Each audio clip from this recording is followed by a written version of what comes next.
responsabilidad.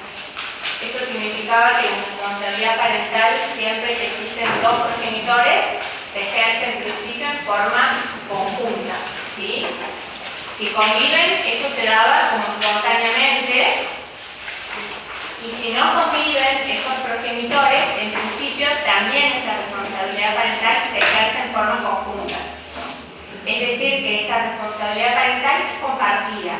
Siempre se pueda, la responsabilidad parental va a ser compartida entre ambos progenitores, por supuesto que siempre que existan dos progenitores. Bueno.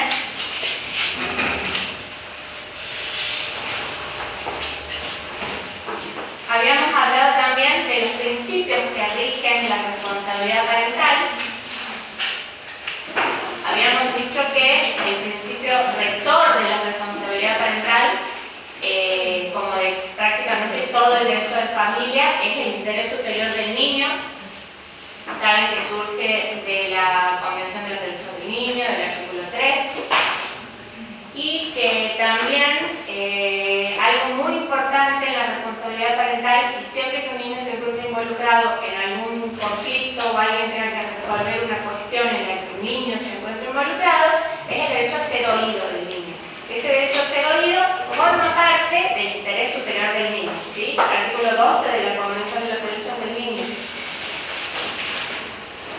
Otra cuestión también fundamental dentro de la responsabilidad parental era el principio de autonomía progresiva. ¿Esto qué significaba? Que el niño o adolescente, a medida que va creciendo, va adquiriendo más aptitudes, va adquiriendo mayor madurez y va teniendo mayor autonomía. ¿Se acuerdan que dijimos que a mayor autonomía, la mayor autonomía era inversamente proporcional a la representación de los progenitores? Cuando yo tengo más autonomía de un adolescente, tengo menor representación de progenitores. A mayor representación de progenitores, tengo menor autonomía.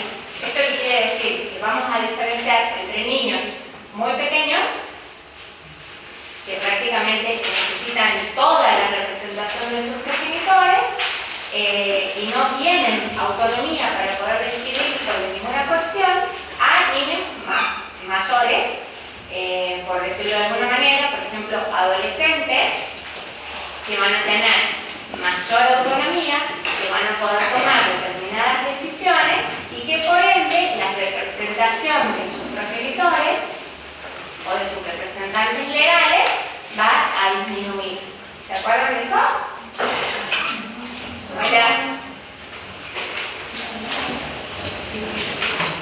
Estos principios generales los recepta el código, pero no surgen en nuestro código, ya estaban contemplados en la Convención de los Derechos del Niño, en los tratados internacionales de derechos humanos, y ya habían sido receptados por nuestra legislación en la Ley 16061, y después, sí, cuando se sancione el código, por supuesto que los recepta también. Entonces, en principio, toda persona menor de edad va a ejercer sus derechos por medio de sus representantes. Y va a tener, y si tiene edad y grado de madurez suficiente, va a empezar a regir menos esa representación, y en virtud de la autonomía progresiva va a poder tomar determinadas decisiones, ¿sí? Esas decisiones, por supuesto, que son reguladas por nuestro Código Civil, que establece qué es lo que pueden y qué es lo que no pueden. También ha sido construido doctrinariamente y jurisprudencialmente.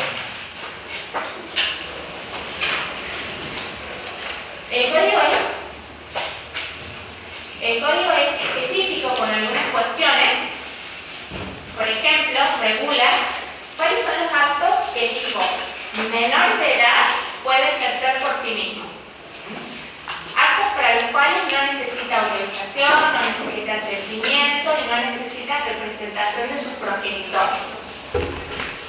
Por ejemplo, el artículo 26 establece que se presume que el adolescente de entre 13 y 16 años tiene aptitud para decidir por sí aquellos tratamientos que no no resultan invasivos ni comprometen su salud o provocan riesgo grave en su vida o integridad física.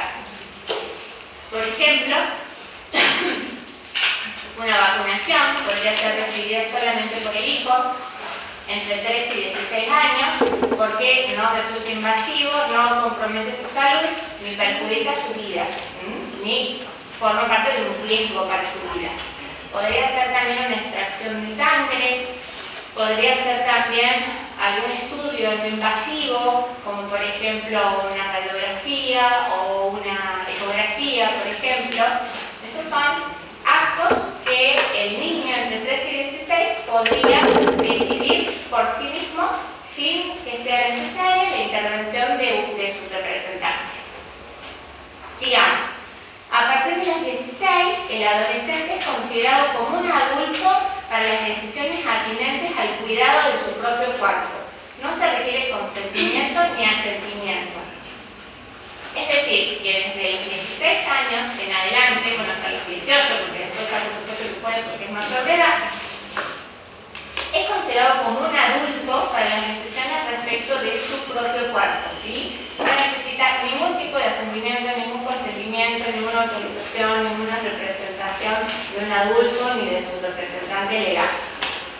Podría, por ejemplo, hacerse una cirugía reparadora que sea reconstructiva, puede hacerse, por ejemplo, un tatuaje, puede hacerse un piercing, son cuestiones sobre su propio cuerpo, pueden decidirlo sin necesidad de requerir autorización de sus progenitores.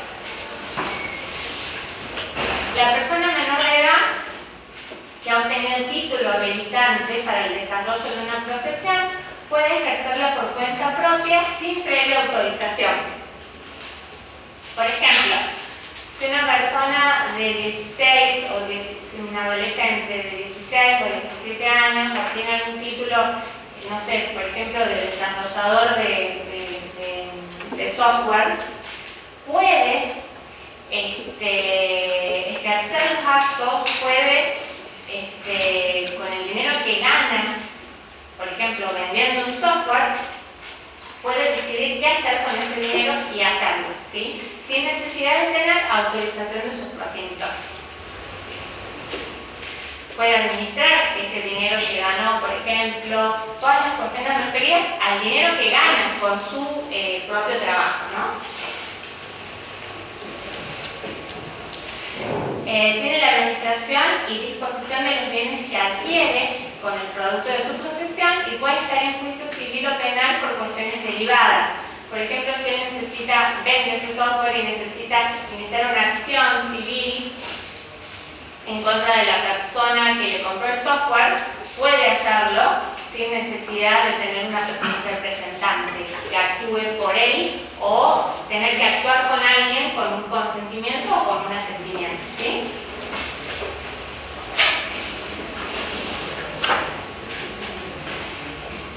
Con edad y grado de madurez suficiente puede solicitar la adición del apellido del otro progenitor. Por ejemplo, estos son los casos en los que tienen solamente el apellido de uno de los progenitores y con posterioridad el adolescente quiere tener, por ejemplo, el apellido González y la madre el apellido Pérez, quiere llamarse Juan González Pérez y adicionarse el apellido de la madre.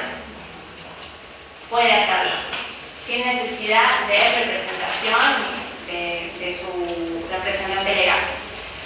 Con edad y grado de madurez suficiente, si carece de apellido inscripto, puede pedir la inscripción del que esté usando. Esto es un poco más raro porque casi nunca una persona carece de apellido inscripto.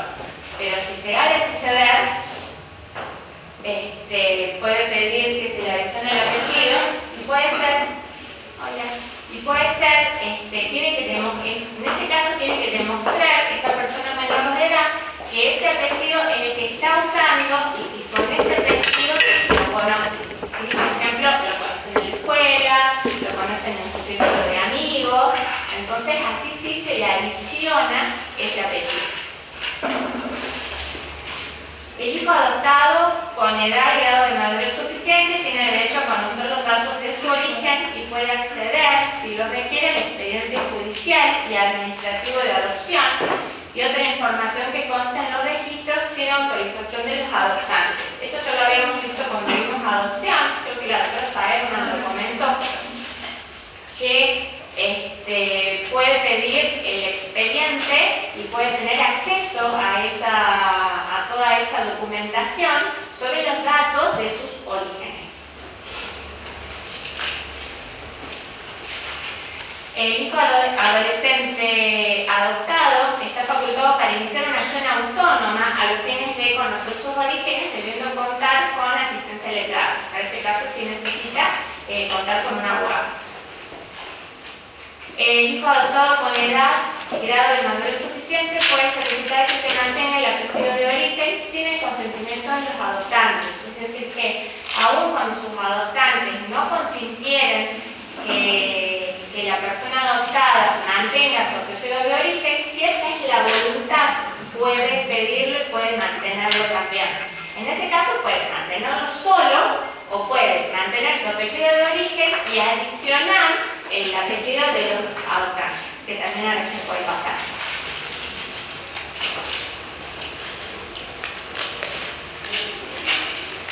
Los progenitores adolescentes ejercen, esto ya lo vimos, era el caso de los progenitores adolescentes que ellos sí ejercen la responsabilidad parental, no es como antes con el Código Civil, que esa responsabilidad parental como que se anulaba y la ejercían los abuelos.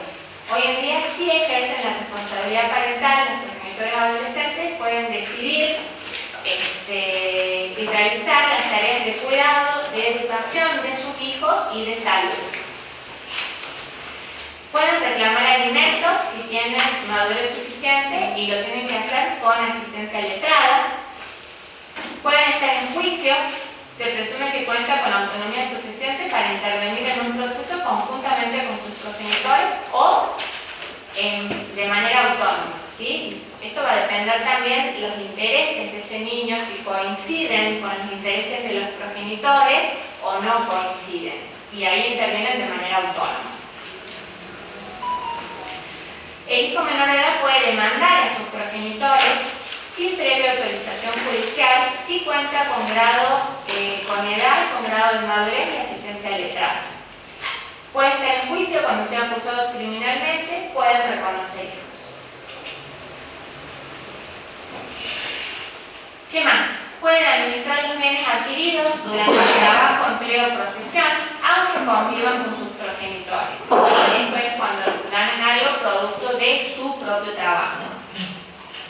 Pueden pedir rendición de cuentas a sus padres sobre la administración y si lo hacen, se presume que ya tienen madurez para hacerlo. No tienen que demostrar que tienen madurez para hacerlo. O sea, por el solo hecho de pedir que los padres tengan cuentas, si es que administran bienes de los hijos, se presume que tienen la madurez para hacerlo. Y pueden celebrar contratos de escasa cuantía de la vida doméstica, ¿sí? Comprar cosas, no sé, ir a que comprar algo, comprar cosas pequeñas, digamos, a eso se refiere. Bueno, ahora pasamos a los actos. Esos eran los actos que pueden realizar los hijos solos, ¿sí? ¿Sí? Que no necesitaban asistencia, que no necesitaban autorización ni representación. Ahora pasamos a los actos que pueden realizar los hijos con autorización o asistencia. Para esto sí necesitan autorización o asistencia, que no es lo mismo. Si se trata, el artículo 26, si se trata de tratamientos invasivos que sí comprometen su estado de salud o está en riesgo la integridad o su salud, el adolescente debe prestar su consentimiento con la asistencia de los progenitores. Acá recuerden que no hay una representación absoluta de los progenitores, no es que se reemplaza la voluntad del adolescente por la representación, es consentimiento con asistencia. El hijo que cumplió 16 puede contraer matrimonio con autorización. Ahí sí se requiere autorización de sus representantes legales. El consentimiento del progenitor debe integrarse con el asentimiento de cualquiera de los progenitores para actos trascendentes, ¿sí? Se supone que tiene que haber como un acuerdo, como un consentimiento conjunto. Pero usted una pregunta porque me surgió, digamos, cuando habla de tratamientos invasivos, por ejemplo, podrá ser un niño que tiene cáncer o algo así, digamos, que realmente afecta, o eso están diciendo los padres, por ejemplo, el tratamiento, o a qué se refiere a, digamos, un tratamiento invasivo. Claro, un tratamiento no invasivo es algo que no invade tu cuerpo de alguna manera, ¿sí? Es un estudio, por ejemplo, ¿sí? Un tratamiento, por ejemplo, hormonal, es algo que sí invade, es un tratamiento invasivo, va por ese lado, ahí sí es necesario.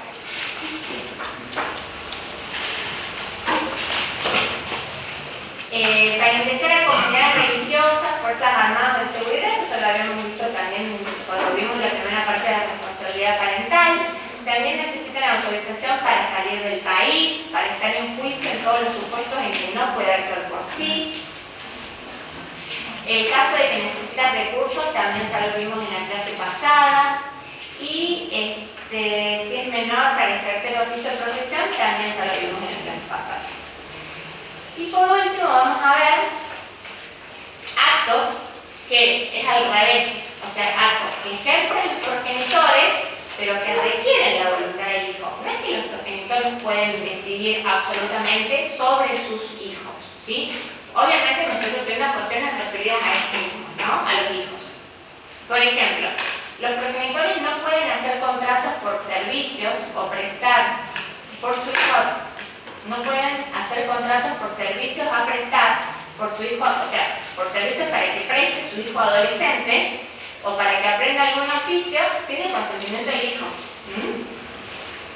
Esto sería como cosificar al hijo si no vamos por este lado, ¿sí? Sería como no considerarlo un sujeto de derecho, no considerarlo como un sujeto autónomo. Celebrar contratos con terceros en nombre de sus hijos en los límites de su administración y con la carga de informar al hijo que cuenta con edad y madurez suficientes. Para celebrar contratos en nombre de los hijos se requiere, por supuesto, la voluntad y el consentimiento del hijo. Chicos, después se los paso al Pablo, ¿no? Tomar decisiones que comprometan los derechos personales del hijo o celebrar acuerdos de disposición de derechos del hijo. Si el hijo cuenta con edad y grado de madurez suficiente, ¿sí? O sea, si el hijo lo va a entender.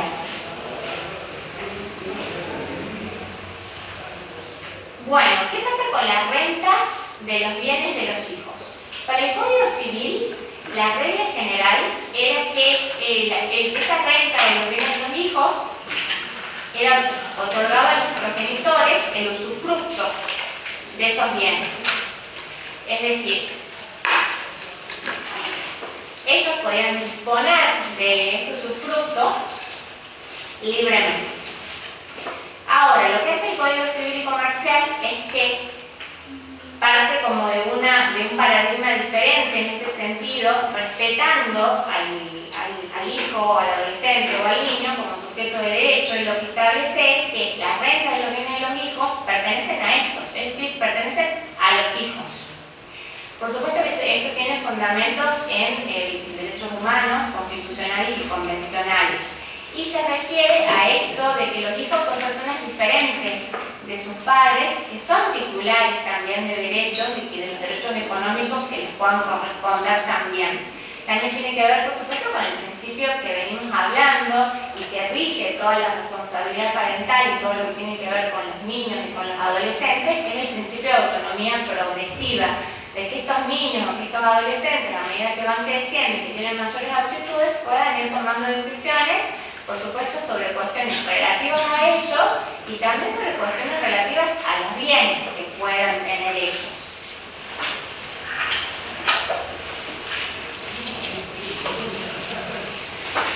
Con respecto a las obligaciones de los progenitores,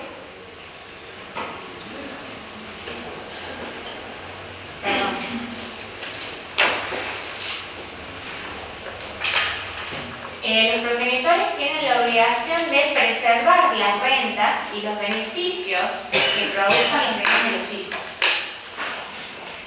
Esto tiene una consecuencia, que es que los hijos pueden pedir que los progenitores rindan cuentas de la administración que lleven sus progenitores sobre sus bienes. Y para disponer de los bienes de los hijos, solo pueden hacerlo los progenitores con autorización judicial, por razones fundadas y en beneficio del hijo. Y eso se resuelve en un proceso judicial que se llama, sobre, por ejemplo, si lo que quieren hacer los progenitores es vender, por ejemplo, un bien que está a nombre de uno de los hijos, no es que lo van y lo venden, no se puede, está prohibido. Lo que tienen que hacer es pedir una autorización judicial, una autorización al juzgado, y es el juez, en ese caso, el que, por supuesto, de acuerdo a las razones en las que se funda esa petición, va a resolver si eso es en el mejor interés de ese menor de edad, es decir, si lo beneficia, si esa venta lo beneficia o no. Entonces hay que explicar qué es lo que se va a hacer con ese dinero producto de esa venta, si se va a invertir, por qué es que se lo quiere vender, o si se quiere comprar algo más grande, algo mejor o no. Y va a ser el juez, en ese caso, que escuchando también a veces, si tiene edad y grado de madurez suficiente, escuchando a ese niño o a ese adolescente, escuchando a sus progenitores, por supuesto, va a decidir si es conveniente o no es conveniente esa disposición o esa venta, por ejemplo.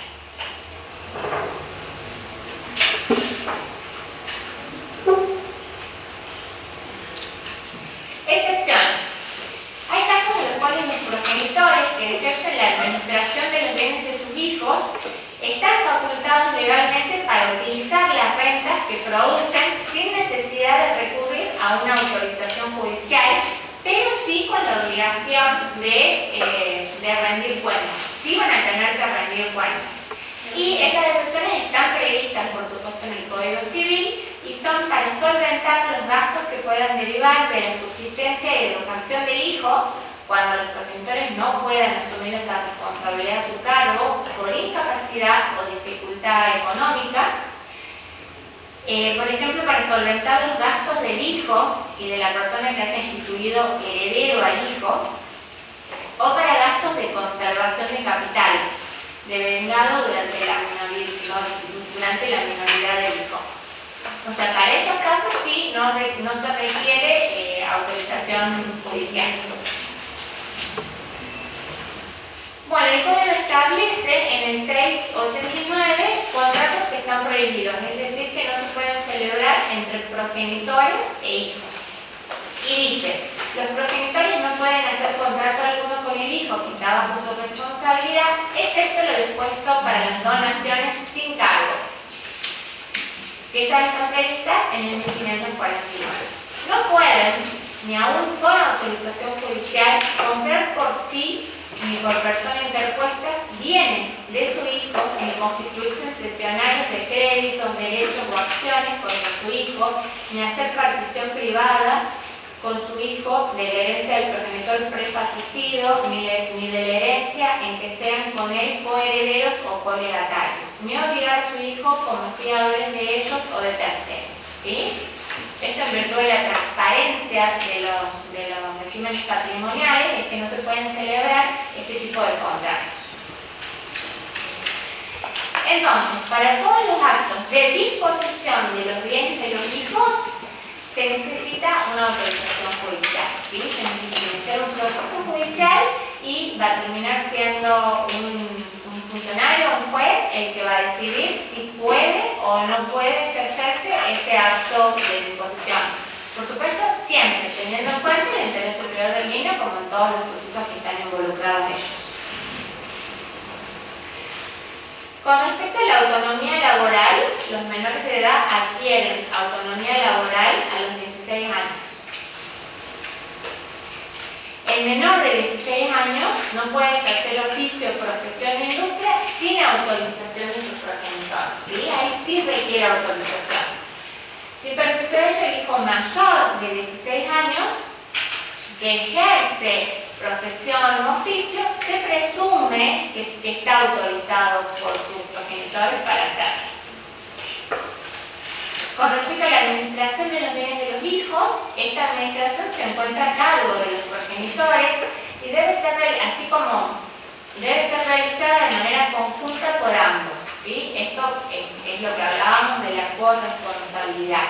Cuando la responsabilidad parental es ejercida en forma conjunta, la administración de los bienes de los hijos también se ejerce en forma conjunta, más allá de quien detente el cuidado personal. ¿Recuerdan la diferencia entre responsabilidad parental y cuidado personal? El cuidado personal es el que se refería a los actos de crianza y los actos de la vida cotidiana, los actos diarios, digamos.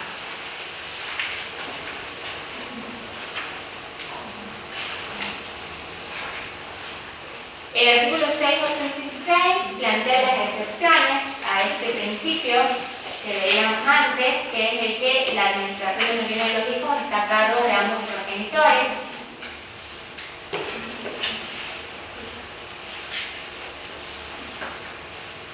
Esta administración de los bienes de los hijos también puede ser perdida por los progenitores y el código establece los casos.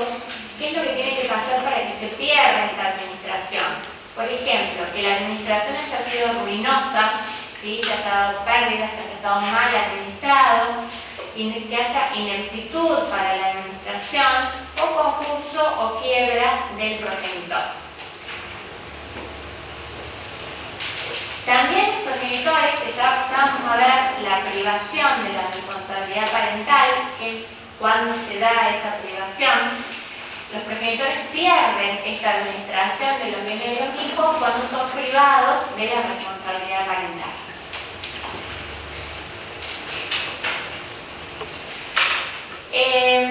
Los progenitores son responsables por los hechos ilícitos de sus hijos menores de edad. Se trata de una responsabilidad objetiva, es decir, que la culpa de la gente es irrelevante a los efectos de atribuir esa responsabilidad. Los padres van a ser solidariamente responsables por los daños causados por los hijos y se encuentran bajo su responsabilidad parental, ¿sí? Tienen que estar bajo su responsabilidad parental, no tienen que estar, por ejemplo, privados de la responsabilidad parental y que habitan con ellos. Los presupuestos para que esta responsabilidad surja es, por supuesto, que el hijo sea menor de edad, porque si no ya va a ser responsable el propio hijo. Que el niño o niña adolescente se encuentre bajo la responsabilidad parental del responsable, por ejemplo, que esté privado de esa responsabilidad parental y que conviva con el responsable. Y acá es como que hay un criterio flexible con respecto a si es necesaria esa convivencia o no. ¿Y qué pasaría si, por ejemplo, un progenitor que no convive con su hijo, si podría eximirse de responsabilidad? Por el hecho solamente de no convivir. Ahora, hay eximentes que son específicos, ¿sí? Para eximir de esta responsabilidad a los progenitores. Por ejemplo, que el niño, niña o adolescente haya sido puesto bajo la vigilancia de una tercera persona, transitoria o permanentemente. Por ejemplo, en la escuela. ¿Sí? Podría ser, ya no ser responsable quizás si está bajo la vigilancia de una tercera persona, podría no ser responsable el progenitor, sino poder atribuir responsabilidad a la persona bajo la lupa, digamos, que estaba ese niño en ese momento, bajo el cuidado, ¿sí? La falta de convivencia del menor con sus progenitores y la extinción de la responsabilidad parental, salvo que la causa sea atribuible al padre o a la madre. El ejercicio de tareas inherentes a la profesión, de funciones subordinadas encomendadas por terceros y el cumplimiento de obligaciones válidamente contraídas por ese niño, por ejemplo, que trabaje o una cuestión así, que ya sea, que haya contraído, que haya incurrido en un hecho ilícito por una cuestión relacionada con algo que haya sido relacionado con su profesión, ¿sí? Con las tareas que realiza.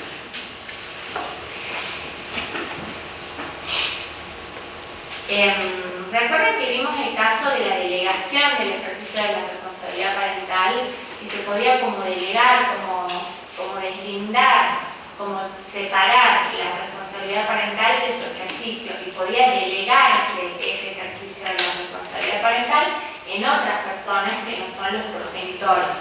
Por ejemplo, acá los delegados en el ejercicio de la responsabilidad parental, los tutores y los curadores, sí son responsables como si fueran los padres por los daños causados por las personas que están a su cargo. Por ejemplo, este sería el caso, por ejemplo, de la guardia. El guardador, que es el que está en el ejercicio de esa responsabilidad parental con respecto al niño o al adolescente que esté bajo su cuidado, podría ser responsable, en este caso, por el daño que causa ese niño, porque está bajo su vigilancia, porque está bajo su cuidado.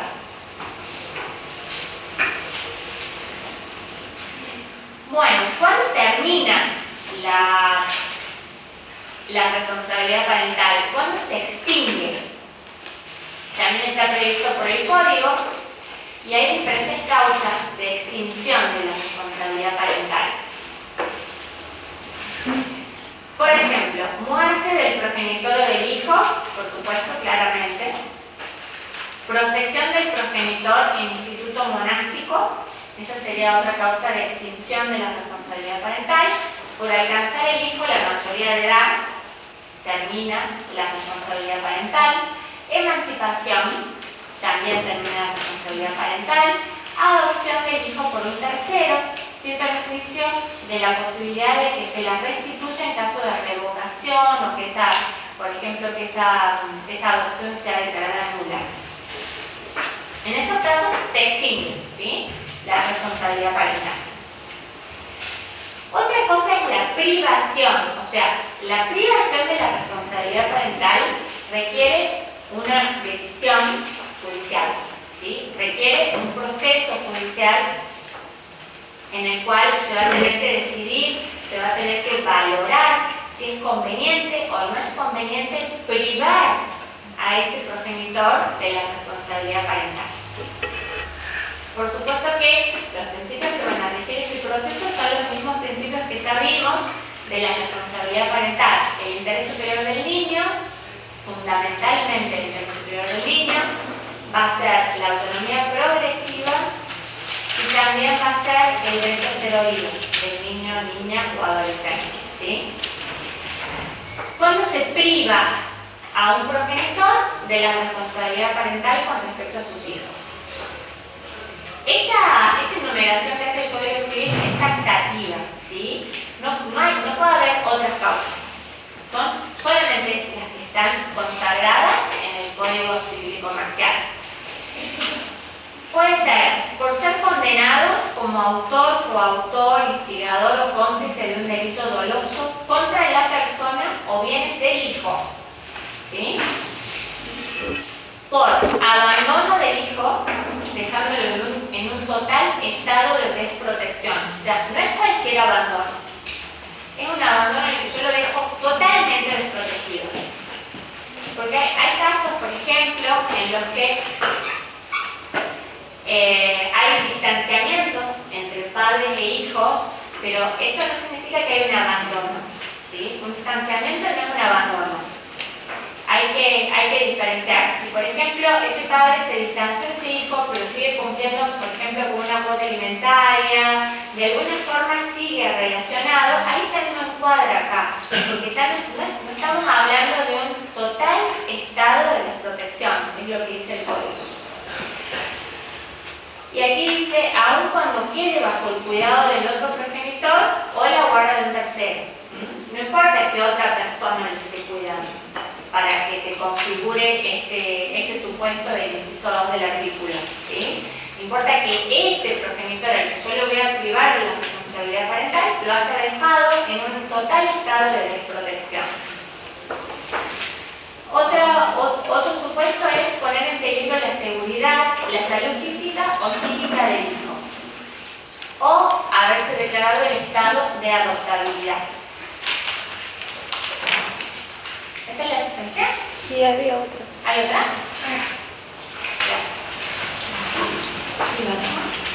Gracias.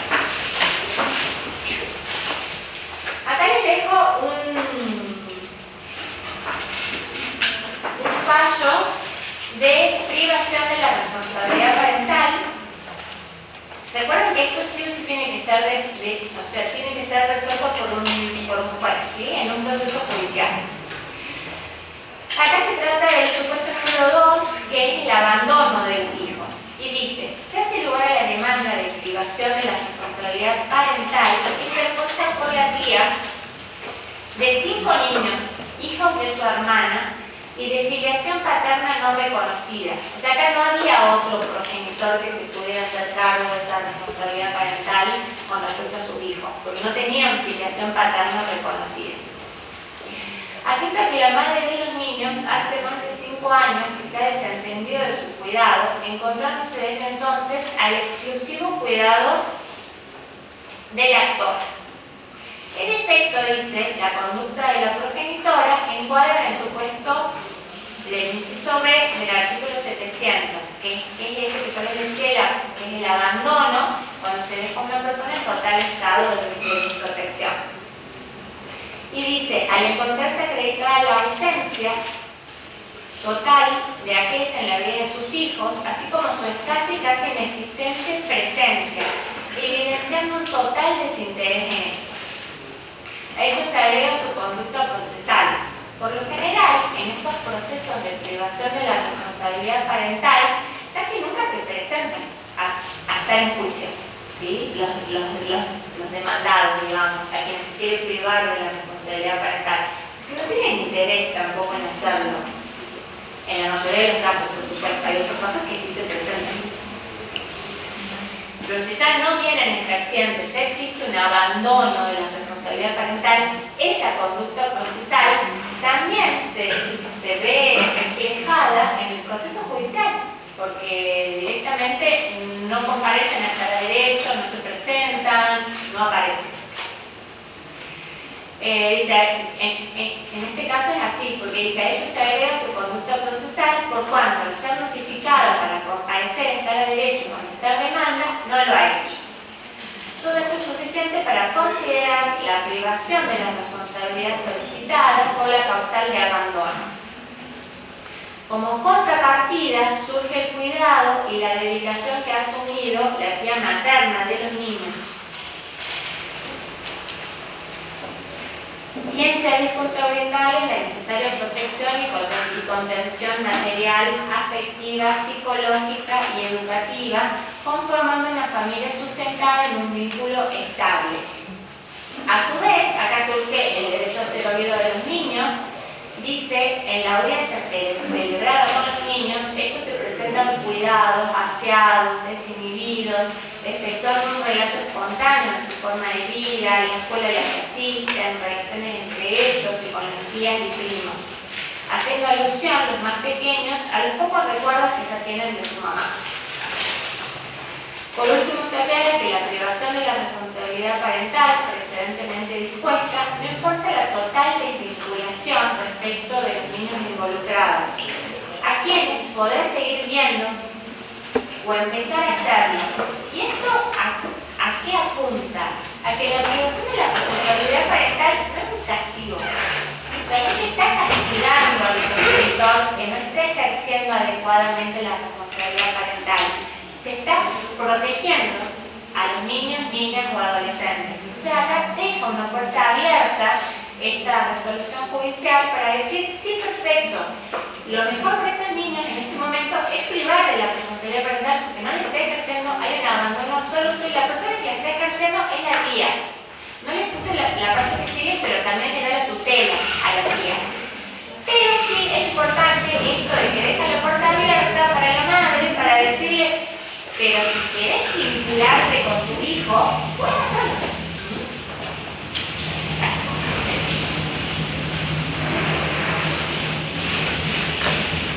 ¿A partir de cuánto opera? En los supuestos previstos en los incisos 1, 2 y 3, la privación tiene efectos a partir de la sentencia que la declara. Recuerden que siempre hay una sentencia que declara la privación de la responsabilidad parental. Y en el inciso 4 es la sentencia que declara el estado de abortabilidad. A partir de ese momento queda privado el progenitor de la responsabilidad parental. ¿Cuál es la diferencia entonces entre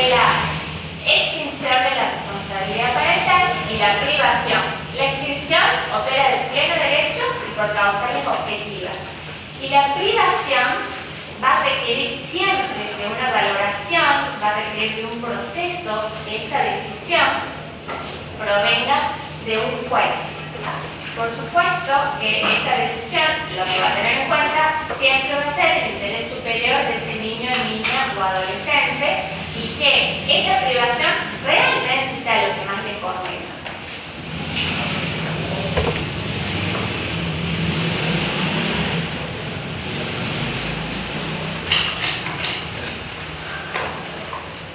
Luego se amplió este artículo y se incorporaron otros supuestos. Este artículo estos supuestos que yo les mencionaba, estos cuatro supuestos, son el artículo 700. Luego se incorporó el artículo 700 bis.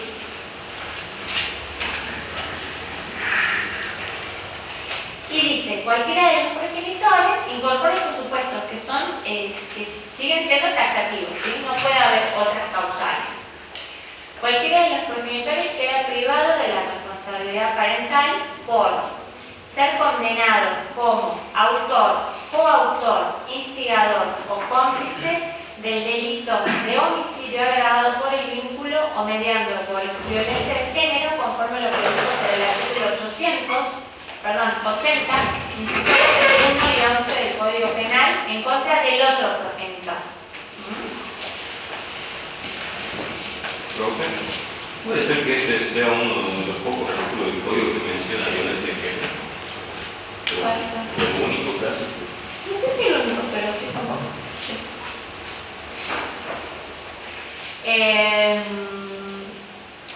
Ser condenado como autor, coautor, instigador o cómplice del delito de lesiones en contra del otro progenitor o en contra del hijo o hija de que se trate. Esa es otra causal. Ser condenado como autor, coautor, instigador o cómplice del delito en contra de la integridad sexual cometido en contra del hijo o hija de que se trate. Solamente respecto al delito contra la integridad sexual, es solamente en contra del hijo o hija de que se trate. No es en contra del otro progenitor o en contra del otro hermano. ¿Sí? La privación opera también cuando los delitos de infiltro se configuran en estado de tentativa.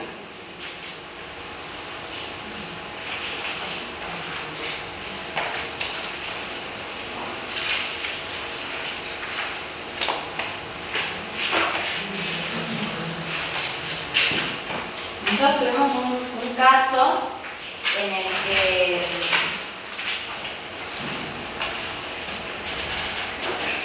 se planteó al juzgado la declaración de inconstitucionalidad de este artículo del 700 bis porque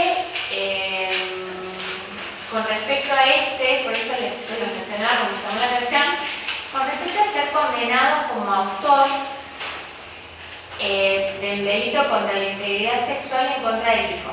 En este caso que nosotros teníamos, había sido condenado el progenitor como autor del delito de abuso sexual en contra de la progenitora. Entonces, en ese caso, no está previsto, o sea, no está dentro de las causales para privar a esa persona como a ese progenitor para que no pueda seguir ejerciendo la responsabilidad parental.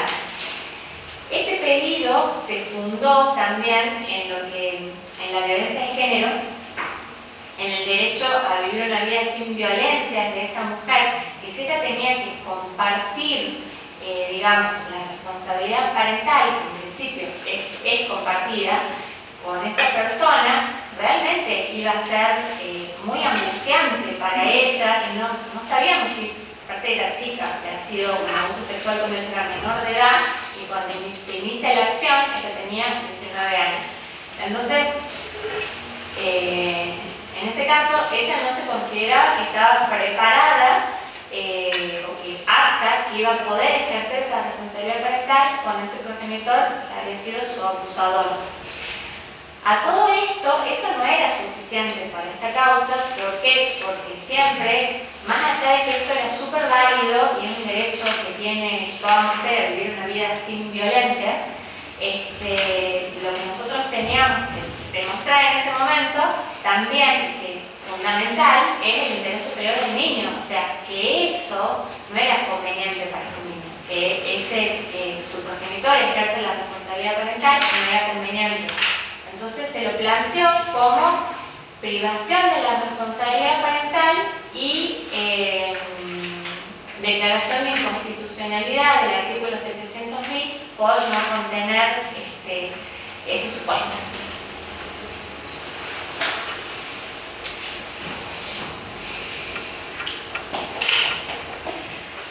La rehabilitación. ¿Se puede volver a tener la responsabilidad parental después de haber sido privada o privado de ella? Puede ser. Puede ser dejada sin efecto, pero así como yo para privar de la responsabilidad parental necesito una decisión judicial, para rehabilitar la responsabilidad parental también necesito una autorización judicial. Tiene que ser decidido en juicio. ¿Quién va a ser el juez competente en este caso? Va a ser el mismo juez que ordenó la privación de la responsabilidad parental. ¿Por qué? Por cuestiones obvias de que ya conoce la causa, de que ya escuchó a ese niño o adolescente, ya valoró por qué él mismo privó de esa responsabilidad parental. Entonces, por el principio de inmediación, va a ser ese mismo juez el que va a tener que decidir si rehabilita o no rehabilita, si es conveniente para ese niño rehabilitar esa responsabilidad parental.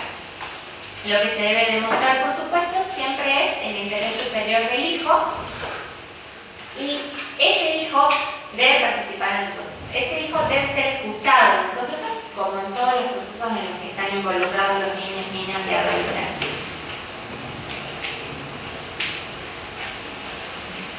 Suspensión del ejercicio. Ya hablamos de extinción, hablamos de privación, ahora hablamos de suspensión, ¿sí? Cuando se suspende por un tiempo el ejercicio de la responsabilidad parental. También está previsto, por supuesto, en el Código Civil cuáles son los supuestos en los que se va a suspender ese ejercicio de la responsabilidad parental. Y va a ser con la declaración de ausencia con presunción de fallecimiento, el plazo de la condena a reclusión y la prisión cuando sea por más de 3 años, ahí directamente se suspende el ejercicio de la responsabilidad parental, la declaración por sentencia firme de la limitación de la capacidad por razones graves de salud mental que impidan al progenitor dicho ejercicio, ¿sí? Cuando realmente no puede. La convivencia del hijo o hija con un tercero separado de sus progenitores por razones graves de conformidad con las leyes especiales. El proceso penal o acto equivalente por los delitos mencionados en el artículo 700 bis, es decir, el de la privación de la responsabilidad parental. Acá se suspende durante el proceso.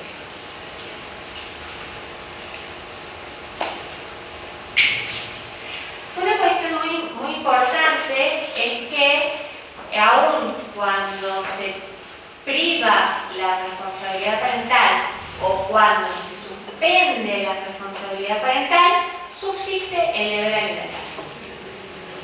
¿Sí? Ese progenitor que ha sido privado, que no puede ejercer la responsabilidad parental, sigue debiendo alimentos.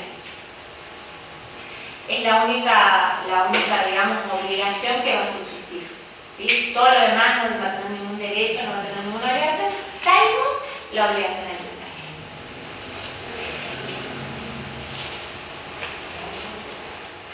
Bueno, hasta ahí estamos con responsabilidad parental. Ahora pasamos a tutela. Es cortita la tutela y ya terminamos.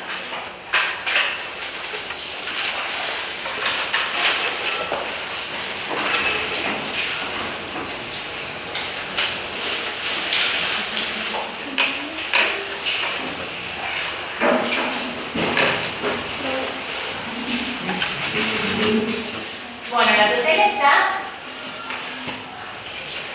regulada en el artículo 104 del Código Civil y Comercial. Y la...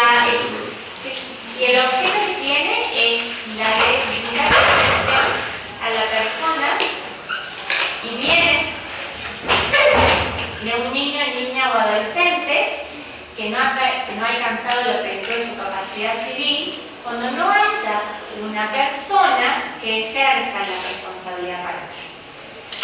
Y ahora vamos a ver de qué se trata. ¿Cuáles son los principios que van a regir la tutela? Van a ser los mismos que los que ya vimos, que son los de la responsabilidad parental, que es el interés superior del niño, la autonomía progresiva y el derecho a ser oído y que su opinión sea tenida en cuenta. ¿Cuáles son los caracteres de la tutela? Puede ser ejercida por una o más personas. Siempre se va a buscar lo que beneficie más a ese niño, niña o adolescente. Si es ejercida por más de una persona y hay diferencias de criterio entre esas dos personas, por ejemplo, esas diferencias van a ser dirimidas por el juez que haya ya discernido la tutela, con la intervención siempre del Ministerio Público. El cargo de tutor es intransmisible. Clases. ¿Cuáles son las clases de tutela? Tenemos la tutela dativa y la tutela testamentaria. La tutela testamentaria es otorgada por los padres. Cualquiera de los padres que no se encuentre privado o suspendido del ejercicio de la responsabilidad parental puede nombrar tutor o tutores a sus hijos menores de edad. Puede hacerlo por testamento o por escritura pública. Esta designación tiene que ser aprobada judicialmente.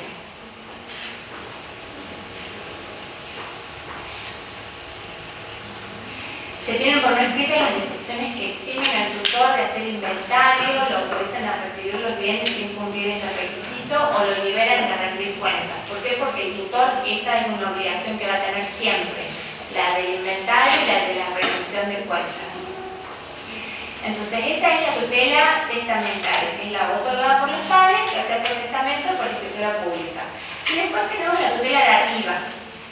Ante la ausencia de designación paterna de tutor o tutores, o ante la excusación, rechazo, que no puedan ejercer esa función aquellos que hayan sido designados para ello, el juez va a otorgar la tutela a la persona que sea más idónea para brindar protección al niño, niña o adolescente, debiendo fundar razonablemente los motivos que justifican dicha idoneidad. Es decir, si yo no tengo una designación por medio de un testamento o de una escritura pública, no tengo quien ejerza esa responsabilidad parental, el juez va a designar a la persona que a su criterio resulte más idónea para ejercer esa función.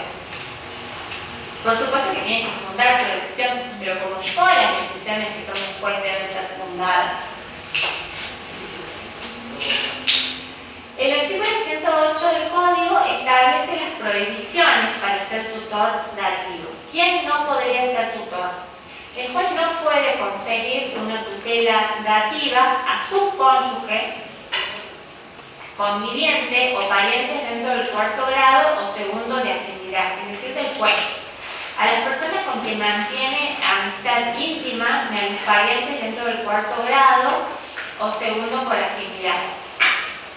A las personas con quien tiene intereses comunes, a sus deudores o acreedores, a los integrantes de los tribunales nacionales o provinciales que ejercen sus funciones en el lugar del nombramiento, a quien es tutor de otro menor de edad, a menos que se trate de hermanos menores de edad o existen causas que realmente justifiquen que se le otorgue a esa persona. ¿Sí? Estas personas no pueden ser tutores dativos. Tutela especial. Además de esta tutela que dijimos que era testamentaria, que podía ser por medio de un testamento o una escritura pública, y además de la tutela dativa, existe esta tutela que es especial, que tiene carácter excepcional y que está contemplada para supuestos específicos. A diferencia de la tutela general, la tutela especial no tiene como objetivo ya una representación general o el cuidado de una persona y la administración de los bienes de ese niño o adolescente, sino que es concedida para asuntos específicos, en los cuales se suscita algún conflicto de intereses o de otras circunstancias puntuales que ponen en evidencia la necesidad de designar un tercero imparcial. Es un caso como muy excepcional, prácticamente no se da muy común.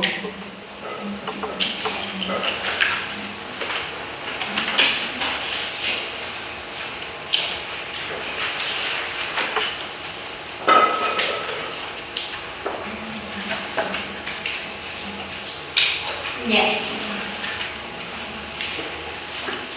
El discernimiento de la tutela. ¿Quién otorga la tutela?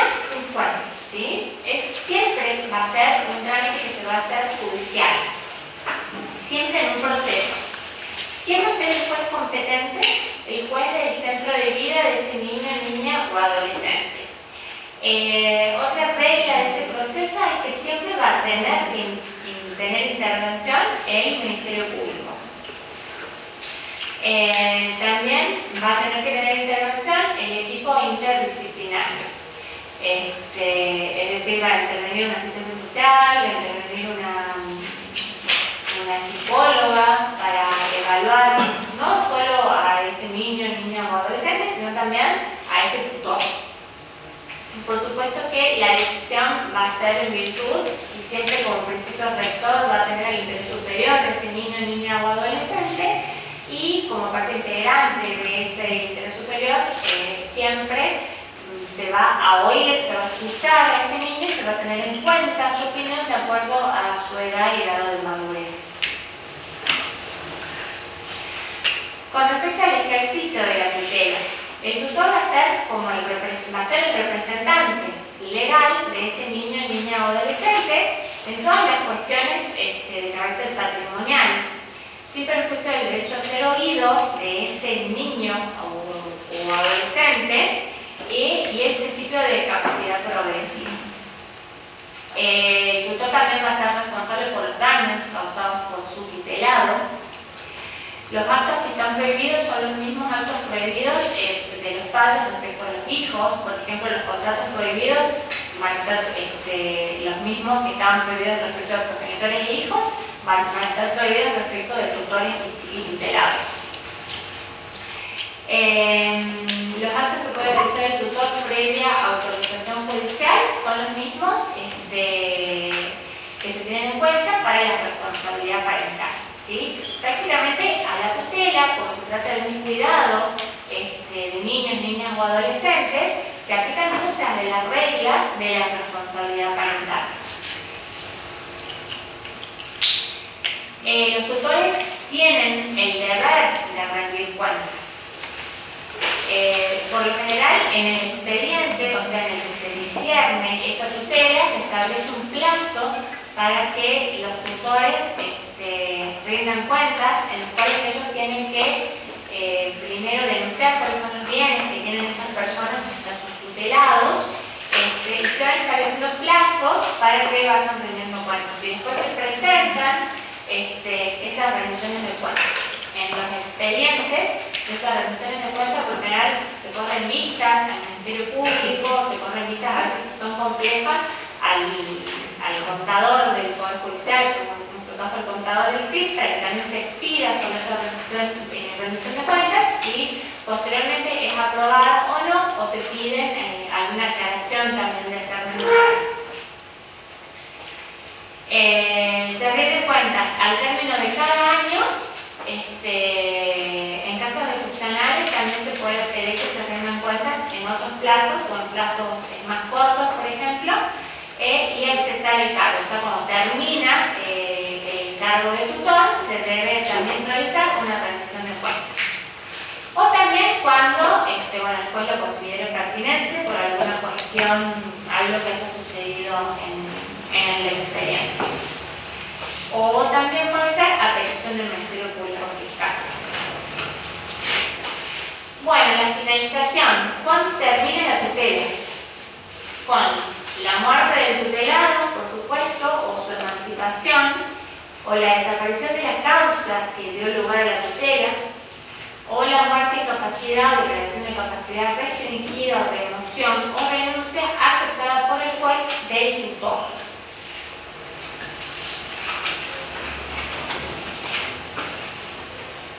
Bueno chicos, con eso finalizamos esta bolita de responsabilidad parental.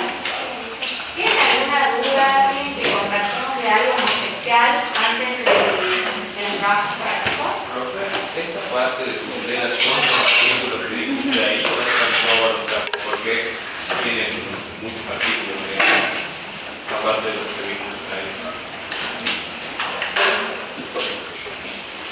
Están en los artículos, ¿no? Eso es todo lo que la mayoría están acá. La mayoría están en el codo. Bueno, si no hay ninguna duda, mañana los espero para el trabajo que vamos a hacer.